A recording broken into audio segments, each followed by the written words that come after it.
Hola, Dios te bendiga, espero que estés muy pero muy bien. Bienvenidos a este video de comentario bíblico en YouTube sobre una temática que está en la Biblia y que se presenta en la lectura bíblica, pero que muchas veces no sabemos cómo interpretarlo o cómo pararnos sobre la doctrina de los pactos de Dios con cada uno de los representantes de la tierra y que tienen justamente aquí una influencia y una consecuencia en el resto de las relaciones de Dios con la humanidad, que tiene que ver con los pactos que vamos a ver sobre todo utilizando la Biblia, teología bíblica de D.A. Carson en principio, con uno de sus artículos. Así que ¡comencemos!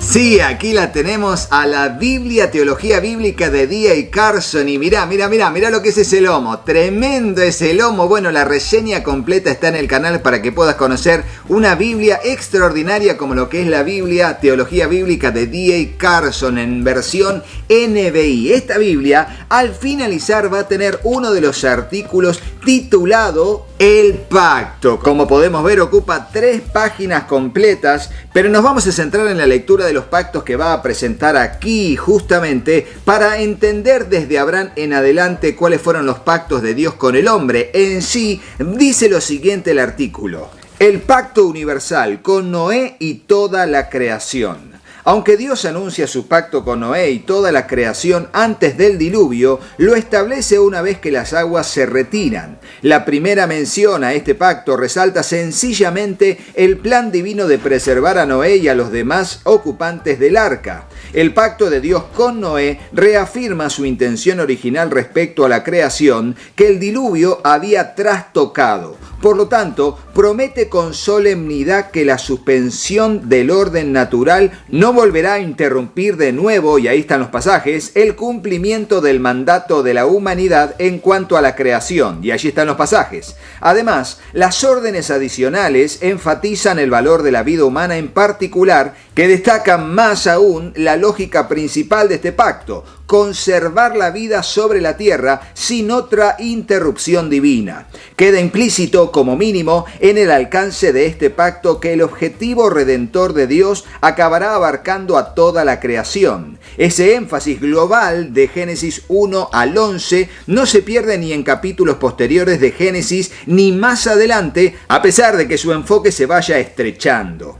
Y ahora va a hablar de él o los pactos abrámicos. Y ya vamos a ver por qué dice él o los pactos. Dice así: las promesas englobadas en los pactos de los patriarcas, los que Dios estableció con Abraham, Isaac y Jacob, se recogen en Génesis 12 del 1 al 3. La esencia de estas promesas divinas es que Dios bendecirá a Abraham de 2 maneras. 1. Dios hará de él una gran nación y de este modo engrandecería su nombre. Y 2. A través de él, Dios intermediaría la bendición a otros, es decir, a todos los pueblos de la tierra. De manera significativa, cada uno de estos 2 aspectos se ratifican con posterioridad en el pacto. 1. La dimensión nacional de la promesa divina es el enfoque de Génesis 15, donde Dios establece, o literalmente corta, un pacto con Abraham. Y 2, aparentemente la dimensión internacional de la promesa se ignora en Génesis 15, pero se alude a ella en Génesis 17, donde Dios anuncia un pacto eterno, el supuesto pacto de la circuncisión, aunque muchos sostienen que esto último no hace más que ampliar o resaltar el pacto ya establecido en Génesis 15. Las circunstancias y los énfasis diferentes sugieren como poco que es una segunda frase relevante en la historia del pacto de Dios con Abraham. En realidad, si Génesis 17 se lee en conjunción con Génesis 22, y nos manda a ver más abajo, estos capítulos presentan sin duda un segundo pacto, uno distinto, pero relacionado con el establecido en Génesis 15. El primero de estos pactos, Génesis 15, ratifica formalmente la promesa de Dios de convertir a Abraham en una gran nación, por lo que el enfoque principal está en cómo realizará Dios su meta creativa en el renuevo biológico de Abraham, identificado más adelante como los hijos de Jacob, Israel. Esta, sin embargo, no es más que una etapa preliminar en el desarrollo del plan divino de redención. La segunda fase está relacionada con la forma en que Abraham, a través de esa gran nación que procedió de él, mediaría la bendición a todos los pueblos de la tierra. Este pasaje es el principal enfoque de Génesis 17 y 22.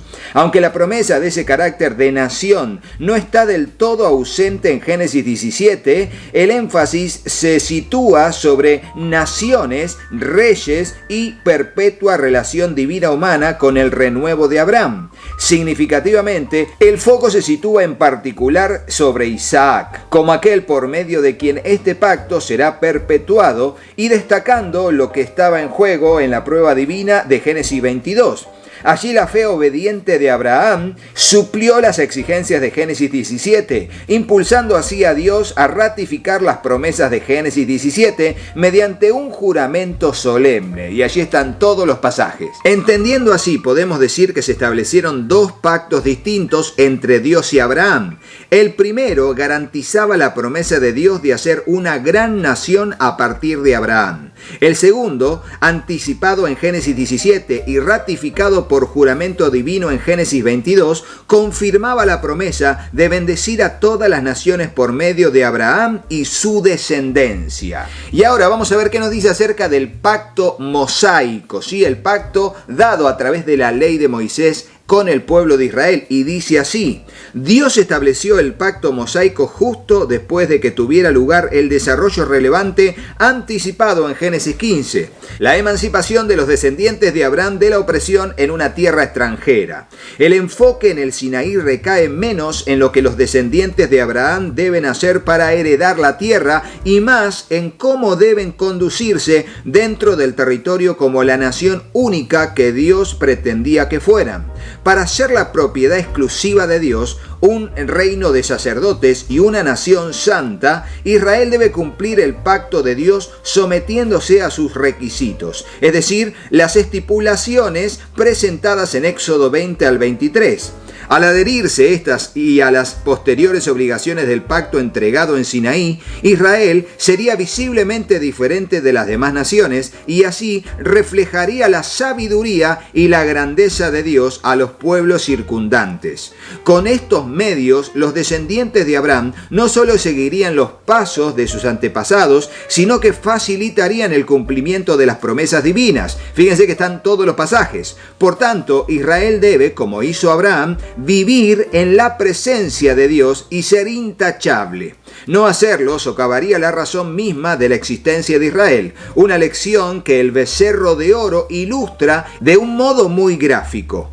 Aunque Dios restableció el pacto, fue un acto de gracia y no de justicia. Además, al renovar las mismas obligaciones del pacto al final de este incidente, Dios demostró que la responsabilidad de Israel no había cambiado. Israel tenía que obedecer a Dios para cumplir su propósito de liberarlos de Egipto y darles más adelante la tierra prometida. Tenían que ser su reino de sacerdotes y su nación santa. Al reflejar la santidad de Dios, Israel exhibiría la verdadera teocracia y serviría así de testigo de Dios ante un mundo que observaba. Además, dado que la rebeldía humana amenazaba con poner en peligro el objetivo supremo de Dios, es decir, bendecir a todas las naciones por medio de la descendencia de Abraham, el pacto mosaico también abarcaba el medio por el cual se podría mantener la relación divina humana entre Yahvé e Israel, la adoración sacrificial.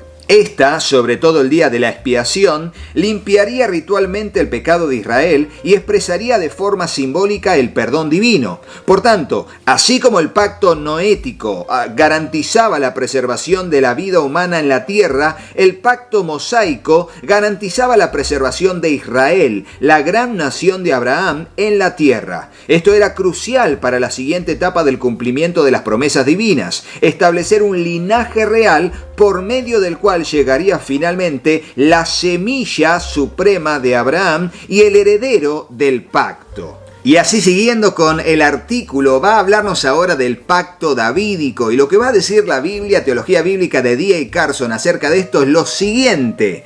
Después del Sinaí, el siguiente desarrollo más importante de un pacto llegó con el mensaje del profeta Natán a David, y allí están los pasajes. David tenía la intención de edificar una casa, es decir, un templo para Dios, pero este promete edificar una casa, es decir, una dinastía para David. Ni 2 de Samuel 7 ni 1 de Crónicas 17 describen de manera explícita las promesas de Dios como un pacto, pero otros textos sí lo hacen y allí están las citas. El pacto davídico sigue la trayectoria tanto del pacto mosaico como del abrámico. Los planes de Dios para David e Israel están claramente entrelazados. Además, unos paralelos relevantes vinculan a David con Abraham. Y fíjense los puntos. Dios promete a ambos un gran nombre. En el futuro, ambos vencerán a sus enemigos. Ambos tienen una relación especial divina humana. Un linaje especial de descendencia perpetua, ambos nombres. En los descendientes de ambos deben cumplir las leyes de Dios. Y finalmente, la descendencia de ambos mediará la bendición internacional. El pacto davídico identifica así, de un modo más preciso, el linaje de la descendencia que mediará la bendición internacional. Será un descendiente real de Abraham por medio de David.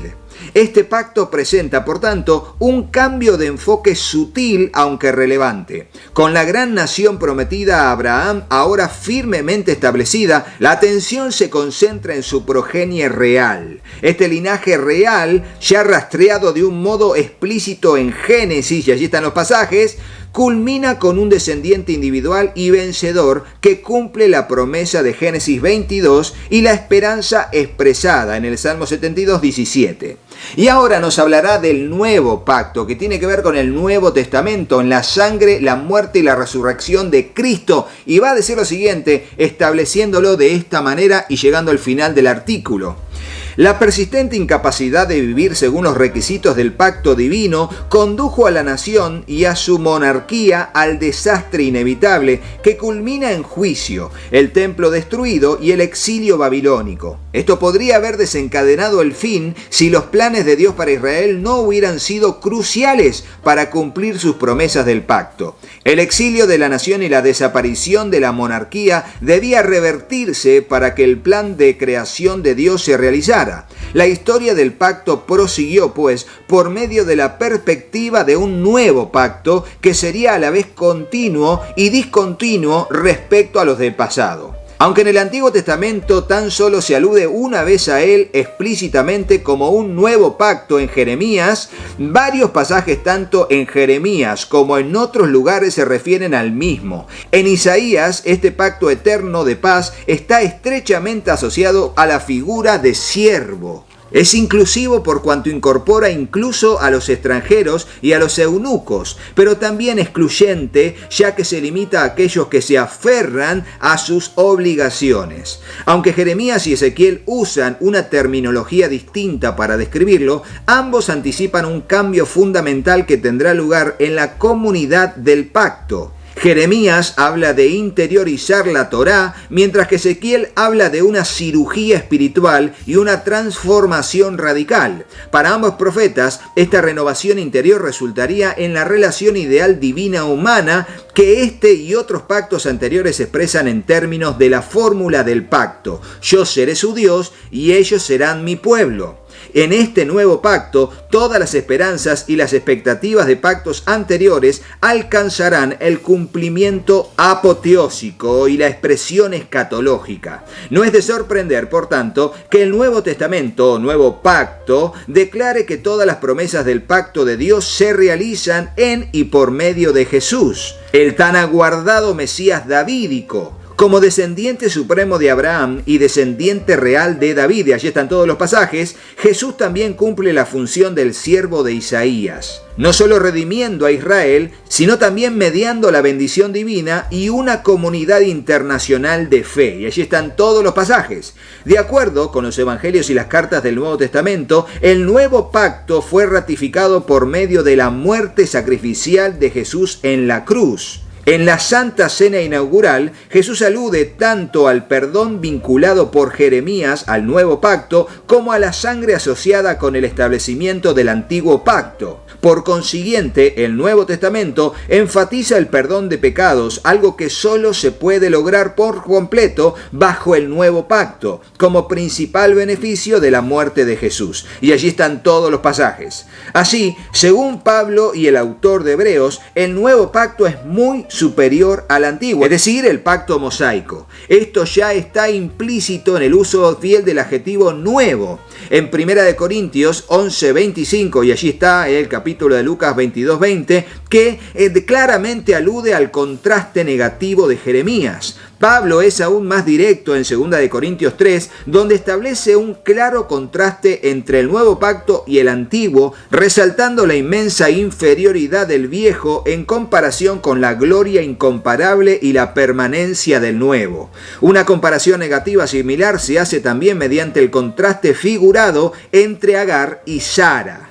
El autor de Hebreos saca conclusiones análogas. Una vez señalada la superioridad del nuevo pacto en Hebreos 7:22, el escritor expone su idea por medio de un extenso comentario sobre Jeremías 31 al 34, que forma un paréntesis literario en torno a la gran parte del argumento de Hebreos 8. Jesús no solo ejerce un sacerdocio permanente, perfecto y celestial, sino que el pacto del cual Él es mediador se basa en mejores promesas, se explica en términos de una redención eterna y una herencia eterna, aseguradas por medio de la sangre de Cristo, más tarde descrita como la sangre del pacto eterno. Por consiguiente, como Pablo, el contraste no está en algo malo y algo bueno, sino entre algo bueno pero temporal y algo mejor, porque a diferencia del viejo pacto, el nuevo es inquebrantable y eterno.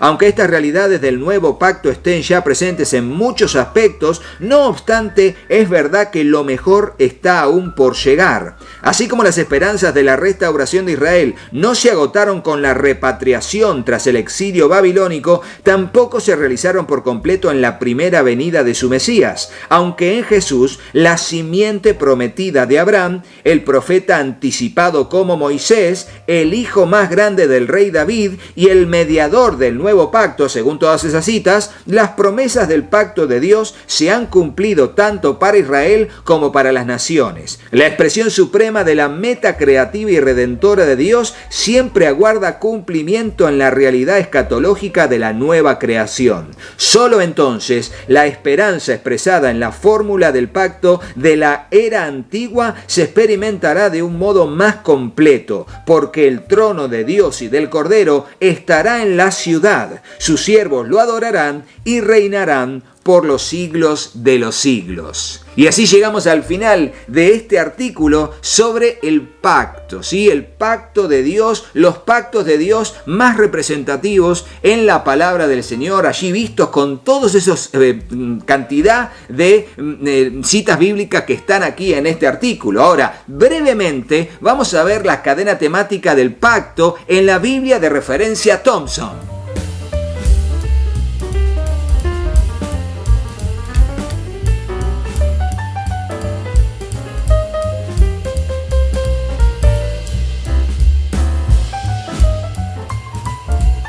Y fíjense aquí, cuando ya estamos en el índice alfabético de temas, en orden alfabético, vamos a la P y encontramos aquí que está la palabra pacto, ahí, con cada una de las cadenas temáticas que vamos a encontrar. Así que vamos allí, a ese número de cadenas temáticas, y nos encontraremos con todos los pasajes que también apoyan el estudio sobre el pacto o los pactos de Dios. Y aquí en la página 1646, vamos a ver todas las cadenas temáticas con sus versículos de lo que es el megatema pactos y votos. Y vamos a ver que hay los pactos propiamente dichos, o sea, los eternos, luego los pactos divinos, y fíjense que están todas y cada una de las citas de referencia de los pasajes de esa cadena temática. También los pactos del hombre con Dios, y luego los pactos entre hombres, y lo que habla del nuevo pacto. Fíjense cómo aquí, en esta página entera, están todas las cadenas temáticas con todos los versículos que se pueden utilizar en la Biblia de referencia Thompson. Al punto quería decírselos y mostrárselos cómo aquí acerca de pactos y votos está la cadena temática 2925, la 2926, la 2927, la 28 y la 29 para dar, bueno, finalmente cerrar el tema de los pactos. Fíjense, aquí en esta página están para aquellos que la tienen y para los que no la tienen para que puedan conseguir no solamente la Biblia de referencia Thompson, sino la Biblia Teología Bíblica de D.A. Carson, que yo se las recomiendo muchísimo, cada una de las dos. Y estén atentos que muy pronto vamos a agregar más Biblias a estas dos que tenemos para seguir avanzando en comentario bíblico en YouTube, creciendo con vida. Saben que si quieren conseguir tanto la Biblia de referencia Thompson edición 2023 de letra más grande como la Biblia Teología Bíblica de D.A. Carson, pueden ingresar a los links de compra en Amazon que están en la descripción del video o en el comentario destacado. Allí están los links de todas estas Biblias para que puedan conseguirla y hacer su compra y edificarse en su casa, así como lo estamos haciendo en este video, ustedes en cada una de sus casas. Igualmente, yo estoy aquí para servirles con responsabilidad. Y recuerden que también están todos estos sitios web que son aquellos que tienen el cupón de descuento Comrodo. Ingresan al sitio web, hacen su compra en el país que estén y de allí en adelante simplemente antes de hacer el pago colocan el cupón de descuento Comrodo, hacen su compra y listo. Si querés comunicarte con nosotros, comunicate al número que figura en pantalla y voy a estar aquí para atenderte con responsabilidad, porque recuerden que estamos haciendo envíos por DHL a todo el mundo y de esa manera les servimos firmemente. Este fue el video sobre el pacto, los pactos de Dios expresados en la palabra de Dios de manera doctrinal en la serie comentario bíblico en YouTube Creciendo con Vida. Espero que te haya gustado, pero no te vayas de este video sin que, decilo conmigo, sin hacerle caso a mis hijos. Hola, yo soy Katy. Si te gustó el video, ponle me gusta y déjanos un comentario. Hola, yo soy Juanpi. Suscríbete al canal y activa la campanita. Y acordate de compartirlo con tus amigos. Que Dios los bendiga muchísimo. Y hasta el próximo video. ¡Chao, chao!